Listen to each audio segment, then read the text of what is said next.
do Senhor, igreja. Amém. Estou muito feliz de estar aqui hoje, agradeço o convite, de estar aqui trazendo a mensagem nesse curso tão especial, que já está sendo bênção e eu creio que Deus tem mais, sabe, para derramar sobre as nossas vidas. Convido a igreja a abrir a Bíblia e ficar de pé em Romanos 12, 2. Romanos 12, 2. E quando abrir, já sabe. Fala célula. Célula, irmãos.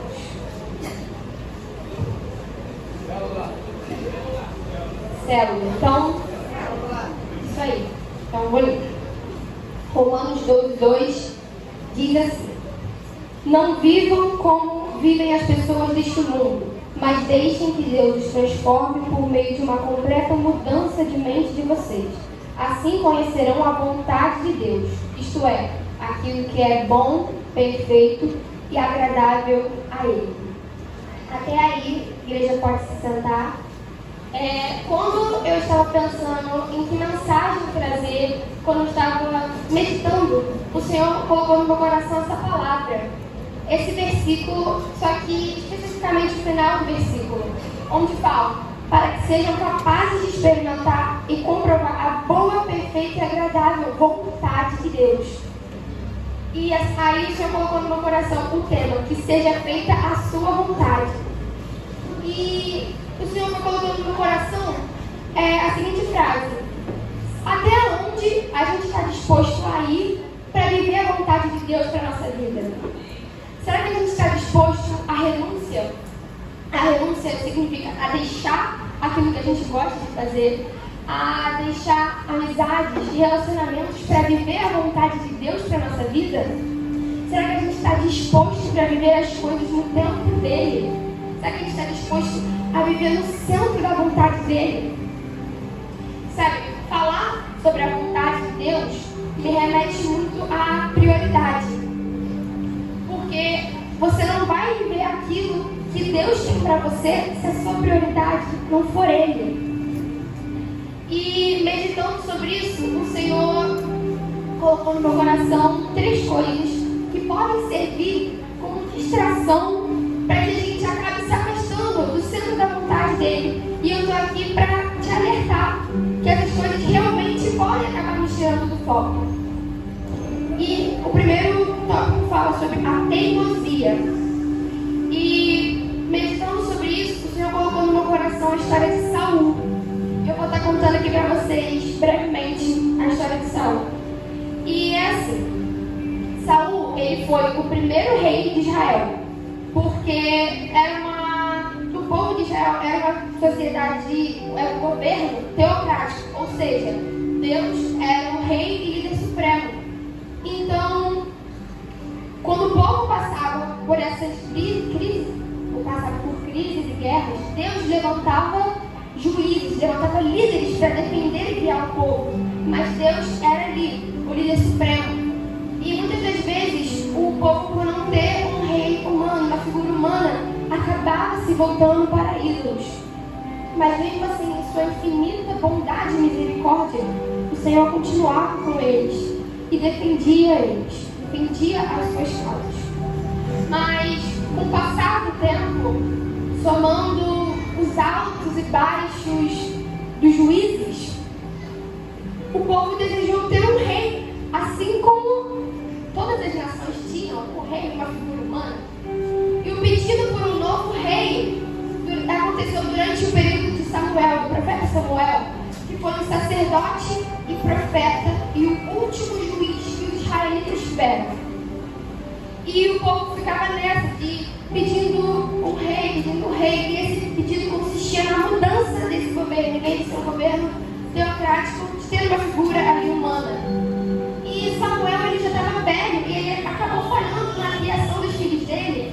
Então o povo já não via quem poderia dirigir depois de Samuel.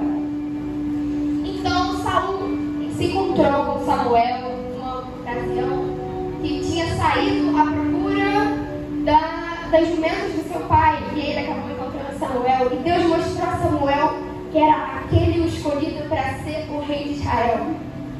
Então Saul foi o primeiro rei de Israel, líder do povo, Saul teve um bom início, mas a sua trajetória foi bastante complicada e conduziu a perder a coroa, sabe? Ele desobedeceu a Deus. E vou contar para vocês uma das coisas que ele fez, que foi, quem fazia sacrifícios naquela época eram os sacerdotes. Então, o Senhor tinha falado para que Saul esperasse que Samuel ia fazer aquele sacrifício, só que ele, se sentindo ameaçado pelo ataque dos filisteus, ele acabou fazendo. Isso foi uma desobediência a Deus, entre outras coisas. E isso foi fazendo a teimosia dele, foi fazendo com que ele perdesse a coroa. Acabou, esse comportamento dele acabou fazendo com que ele fosse rejeitado por Deus. Sendo que no início, nessa primeira fase assim, do reinado dele, ele tinha o Espírito de Deus, ele havia sido transformado. Mas a exaltação, ou como a gente diz hoje em dia, a fama subiu a cabeça, aconteceu isso com ele. E disso foi levando a que ele perdesse a coroa. Então, a nossa teimosia pode acabar nos afastando de viver aquilo que Deus tem pra gente. Ou mesmo que a gente viva, pode fazer com que isso acabe, por justamente a gente não saber obedecer, não saber obedecer. Então, Deus ministrou sobre a história de Saul. E sobre o segundo tópico, Deus falou comigo sobre a impaciência. A impaciência. E aí eu fui me lembrando da história de Sara. Vou contar para vocês aqui também. Só que a história de Sara, mais especificamente, o nascimento de Ismael. Era o seguinte: Sara e Abraão, eles eram casados, e Deus havia feito a promessa de que a descendência de Abraão seria tão numerosa quanto as estrelas do céu. Só que como que isso poderia acontecer se Sara era estéril? Não poderia ter filhos? Como isso ia acontecer? E Sara, ela queria, Deus havia feito essa promessa. Sara, ela queria ajudar Deus. E ele falou com Abraão para que ele dormisse com Agar, que era a empregada, porque naquela época era assim: se a senhora não poderia ter filhos, a empregada poderia ter o marido dela e o filho seria considerado do casal. E assim continuaria com a linhagem, continuaria com a descendência. E aí, assim foi feito. Abraão e Agar dormiram juntos e aí tiveram Ismael. Só que Ismael não era o filho da promessa que Deus havia feito. E justamente a impaciência de Sara de não saber esperar o tempo de Deus acabou com que ela queria ajudar a Deus. Só que Deus não precisa da nossa ajuda. Sabe? Quando Ele promete que vai fazer algo, Deus é fiel e justo para cumprir. Deus não é homem para que minta, nem filho do homem para que se arrependa.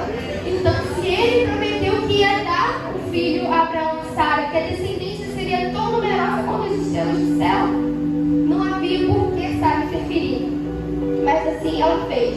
E acabou interferindo. E assim tiveram Ismael. Só que o que talvez ela não esperava é que quando Ismael e quando Agar ficou grávida, começou a tratar ela diferente. Começou a olhar para ela com desprezo. Então, quando isso poderia ser evitado? É claro que tudo acontece debaixo da vontade de Deus. Mas essa impaciência de Sara, de querer viver as coisas no tempo dela, de querer ter um filho no tempo dela, acabou fazendo com que outras coisas que talvez poderiam ser evitadas acontecessem. Mas aí, continuando, depois que Ismael nasceu, Sara, você não pense que a promessa acabou, não. Eles tiveram sim Isaac. Eles tiveram. Um tempo depois do nascimento de Ismael, 3 anjos visitaram Abraão e falaram para ele que ele teria um filho. E Sara, escutando assim, ela não chegou para Cristo, mas ela estava escutando. E ela começou a rir. Ela disse: como eu sou velha, eu posso ter um filho? E, sabe, a incredulidade de Sara acabou atrasando, não, porque Deus faz as coisas no tempo dele. Mas a incredulidade faz com que a gente possa deixar de viver aquilo que Deus tem pra gente. A incredulidade, a impaciência. Então, Sara, ela queria garantir garantir a descendência, ela queria garantir de alguma forma a promessa que Deus já havia decretado. Quando Deus decreta, não há nada. Quando Deus faz um decreto sobre a sua vida, não há nada que possa desfazer. Quando Deus faz um decreto, não, o inferno pode se levantar, pode acontecer o que for, aquela promessa vai continuar. Pode passar o tempo que for, pode acontecer o que vier a acontecer, mas aquela promessa estará de pé. Não existe por que parar essa promessa cair por terra, porque quando Deus fala, tudo e todos obedecem. Então, o que Ele promete, Ele cumpre. Não é no meu, não é no seu tempo, até porque o nosso tempo é muito diferente do tempo de Deus. Às vezes a gente acha que Deus está atrasando, mas não, Ele está fazendo no tempo certo. Até porque é necessário a maturidade para viver aquilo que Deus tem para a gente.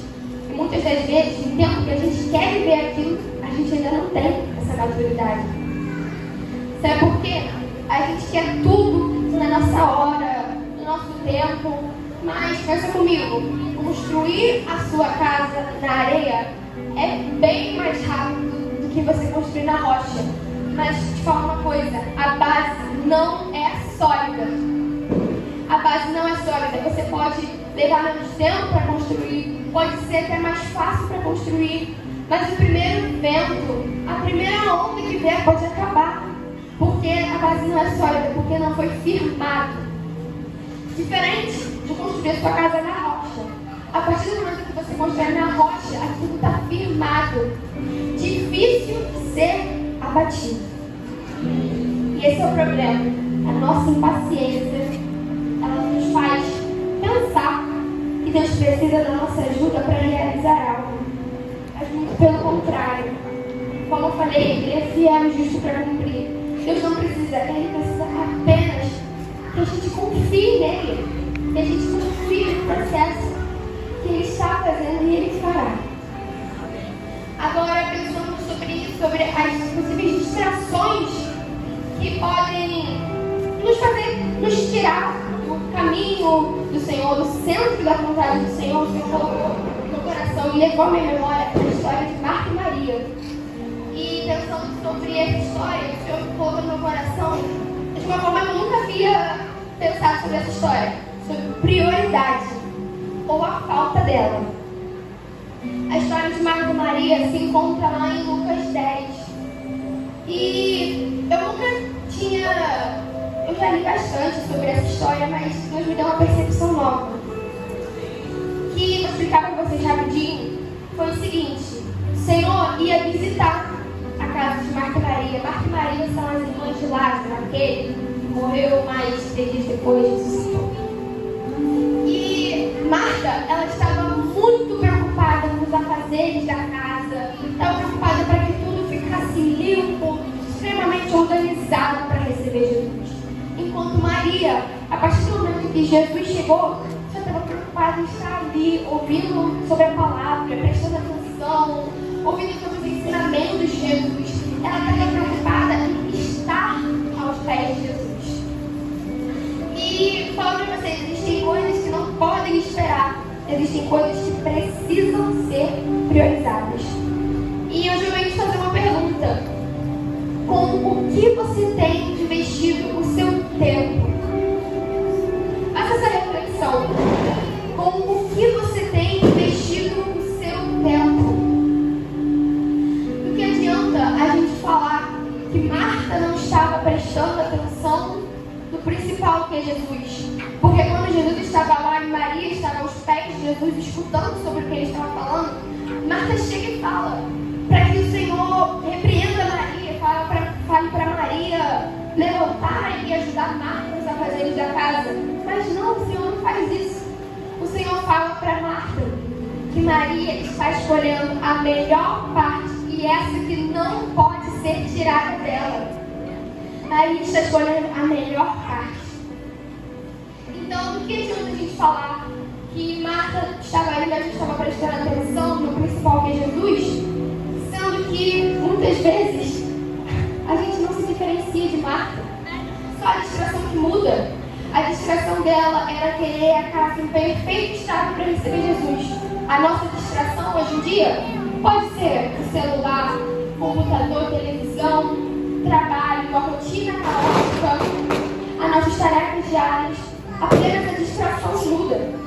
Então, do que adianta a gente levantar para julgar Marta, se nós acabamos assim como ela, perdendo o foco do que mais importa, que é estar aos pés do Senhor. A gente acaba sufocado e perdendo esse foco, porque estamos muito ligados a isso, as coisas exteriores.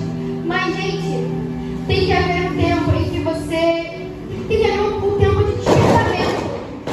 Um tempo de despertamento.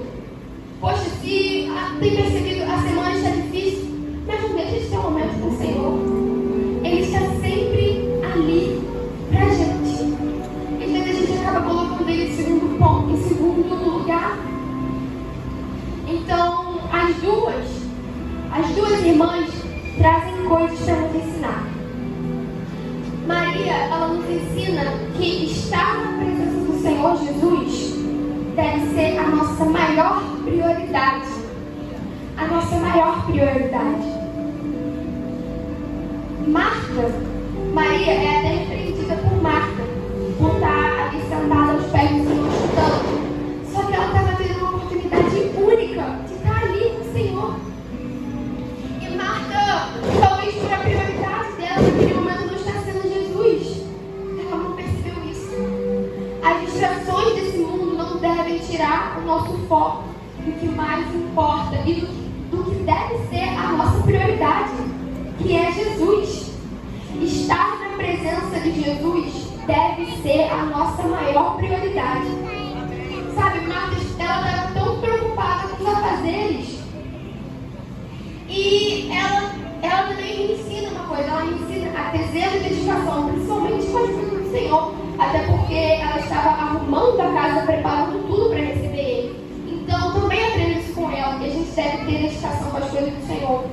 Mas a prioridade daquele momento era o Senhor.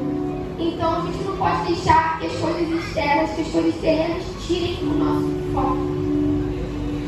E, tratando dessa história, falei com vocês, o Espírito Santo ele me incomodou sobre isso, que nós temos gastado nosso tempo. Porque às vezes a gente não percebe, porque a vida está corrida, eu sei. Mas a gente deve ter um momento com o Senhor, Ele nos chama para isso. Sabe, às vezes a gente acaba não percebendo, mas o Senhor está sempre ali pra gente. Sempre ali. Então devemos retribuir isso, sabe? E aí tenho 3 perguntas para você, que de acordo com essas estações. Será que nós temos sido teimosos? Será que a gente tem sido impaciente? Será que a nossa prioridade tem mudado? Será? Se faça essa pergunta, será que a sua prioridade tem mudado? A sua prioridade antigamente era o Senhor, a sua prioridade antigamente era estar na casa do Senhor, mas hoje em dia a sua prioridade já é outra? Reflita sobre isso. Será que temos preferido, ao invés de investir tempo com o Senhor, investir tempo em outras coisas que talvez não nos edificam, talvez coisas irrelevantes, e temos trocado o Senhor por isso? Será? Sabe, viver uma vida centrada em Jesus. Quando eu estava meditando sobre isso, sobre a vida centrada em Jesus, o Senhor me levou ao texto base novamente. Porque eu falei com vocês, o tema da mensagem é: até que ponto estou disposto a viver a vontade de Deus? E eu foquei no final, no final do versículo. Mas aí o Senhor me lembrou do início do versículo, que fala sobre a renovação e transformação da mente. Então, o versículo que fala, Romanos 12:2, está focando lá no final, que fala sobre a boa, perfeita e agradável vontade de Deus. Mas aí fala sobre a renovação da mente. E para a gente não entrar nas formas desse mundo, porque esse mundo, gente, o mundo tem colocado o Senhor como o último lugar. Vou ler aqui o versículo de novo para vocês. Não se amoldem ao padrão deste mundo, mas transformem-se pela renovação da sua mente. Eu estava falando mais nesse final do versículo, eu estava falando, não, Senhor, eu vou falar sobre a vontade de Deus, vou trabalhar nisso. E o Senhor me lembrou, não se amoldem ao padrão desse mundo, mas transformem-se pela renovação da sua mente. Sabe, para você ter a sua vida centrada em Jesus, é necessária uma transformação de mente. É necessária a sua mente transformada, para que aquelas coisas que antes te distraíam, aquelas coisas que antes tirassem seu foco, não, você já transformou a sua mente. Aquilo não vai te atingir mais. Sabe, tudo começa aqui na nossa mente. E para ter a mente alinhada com os propósitos do Senhor, é necessário ter a sua vida e a sua mentalidade transformada. E não há motivo para a gente se preocupar com o nosso futuro, com o que será se eu for viver a vontade de Deus. Porque quando está nas mãos de Deus, não há problema, é seguro. E ainda sobre esse versículo ele é muito rico. Dá pra gente dividir ele trabalhando em cada parte assim, dele. Eu achei ele muito rico. E não se amoldem ao padrão desse mundo. Não se amoldem ao padrão desse mundo. O Senhor colocou no meu coração que as pessoas hoje em dia têm se tornado frias. E isso inclui o relacionamento com Deus. Tem deixado Deus de lado. Então Deus hoje nos fala, não se amoldem ao padrão desse mundo. Não sejam frios como esse mundo está sendo. Sabe? Esse mundo parece que quer encaixar ou limitar Jesus. Não, até aqui Jesus vai. Até essa amizade Jesus vai, mas essa aqui não. Até esse relacionamento Jesus pode entrar, mas essa parte não. Parece que querem encaixar Jesus. Mas com Jesus não funciona dessa maneira. Jesus não quer 1, 10, 20, 30, 40, 90, 99% de você. Ele te quer 100%. Ele te quer por inteiro. Ele não tem uma parte de você disposta a se entregar para Ele.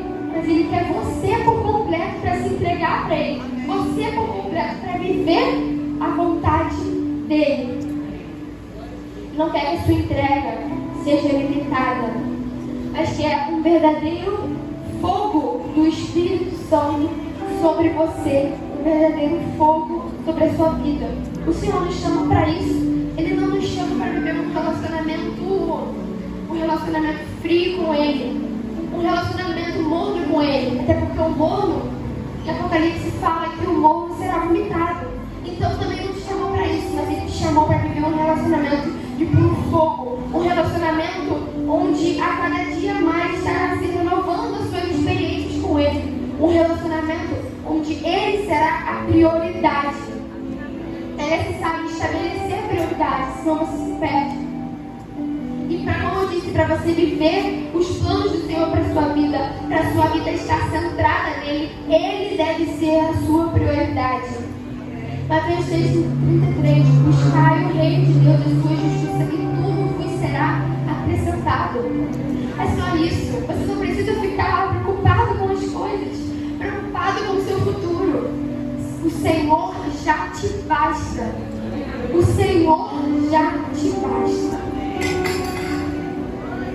E eu estou aqui nessa manhã para perguntar: quantos estão dispostos a renunciar? A sua renúncia é você que sabe. O seu deixar para trás é você que sabe o que você tem que deixar para trás, o que você tem que diminuir a intensidade para que o Senhor seja a sua prioridade. Isso é você quem sabe, eu não posso falar, porque você sabe. Mas quantos aqui estão dispostos a isso, a renunciar, a deixar para trás, para viver a vontade de Deus, para viver a boa, perfeita e agradável vontade de Deus para a sua vida? E tudo aquilo que te afasta, sabe?